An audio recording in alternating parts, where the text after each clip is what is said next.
আমি কিন্তু বিরাট পয়সাওয়ালার ছেলে।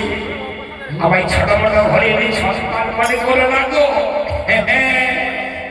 আমি যদি এখন বলি লোক নাও, তাহলে সবাই কিন্তু এখানে থাকবে, কেউ বাড়ি যেতে পারবে না।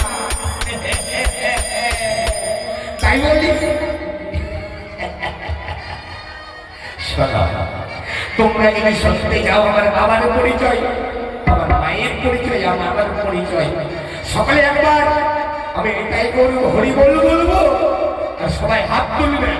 যদি হাত তুলেন তাহলে বুঝবো আমার নাম পরিচয় জানতে চেয়েছেন। তাই আর বিলম্ব নয়, এসো সবাই মিলে একবার আমাদের গোবিন্দ মন্দিরের সমক্ষে এই মধুর হরিবর্ষে আমি এটাই করে বলবো, সকলে কিন্তু হাত তুলবে। কি দিদি ভাই, কি দাদা ভাই, কি দাদু, কি দিদা, সবাই হাত তুলবে। বলো কে বিশ্বে হৃদয় গৌর হরিব।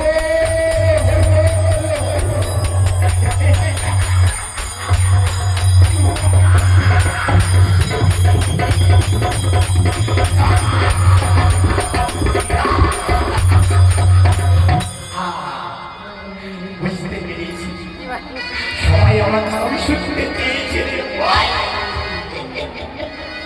তবে শোনো, আমার মা আর আমার বাবা, তাদের মধ্যে ঝগড়া আর অশান্তি, ঝগড়া অশান্তি, তারা দুজনাই দু জায়গায় থাকে গো। আমার বাবা থাকে দিল্লি আর আমার মা থাকে কলকাতা।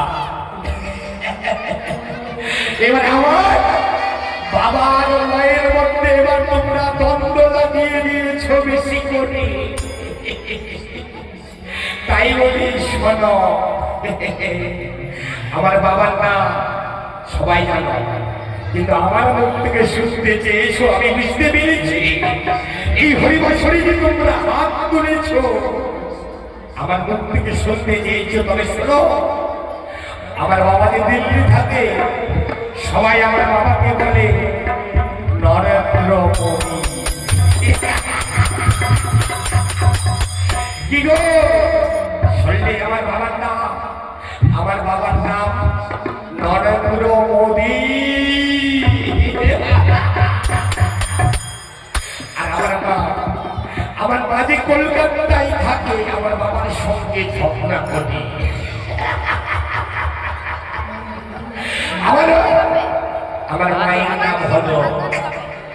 আমার মায়ের নাম হলো মমতা ব্যানার্জি। আমি নরেন্দ্র মোদী আর মমতা ব্যানার্জির একমাত্র সন্তান। এবার আমার নাম শুনবেন নিশ্চয়। আমার কি নাম? যদি আমার নামে শোনো, তাহলে আমার বাবা আর আমার মাকে ভোট দেওয়া ছেড়ে যদি তোমরা একটা হাত তুলো, তাহলে ভাববো আমাকে ভোট দিয়ে আমার নাম শুনতে চেয়েছে। তাহলে একটা হাত উপরে করে বলো, আমার নাম কি শুনবে?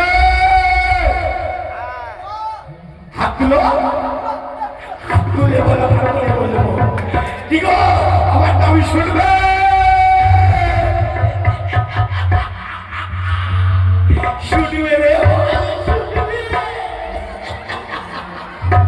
তবে শোনো, হরিকুটিয়ার বাচ্চা দেখেছ? এই হরিকুটিয়ার বাচ্চায় আমি।